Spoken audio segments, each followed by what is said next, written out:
Hello, in this brief training session, we're going to talk about how you add parts to a job that you're working on.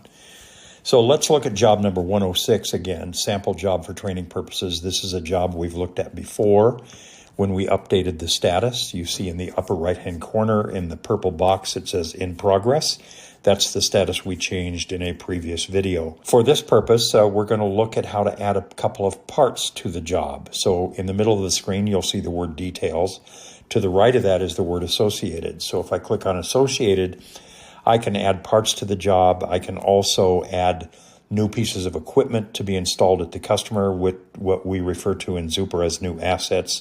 We can also look at quotes and invoices if any have been created for this customer for this job, but we'll do that in a later session. For now, let's add a couple of parts to the job. So you can see parts is selected there is the top box. If I click on the plus sign, I'm going to say that I want to add an item. Now I can look at items by category or by type, like products and parts and services. Let's look at it by category just for example. And these categories again are all user definable, but I want to look at some manufacturing parts right now. And we have a few items defined in the system. You of course would have many, many more most likely. I'm going to go ahead and add a black gear to this job, and also just update the job with the black gear.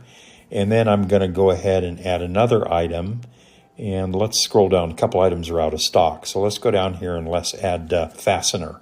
So we'll go ahead and say we want to add 2 in this case. Sorry, not 1002, but just 2. So we'll say add 2 to the job, and we'll update the job, and 2 fasteners will now be added to the job. So that is how you add parts to a job on which you are working. Thanks for listening.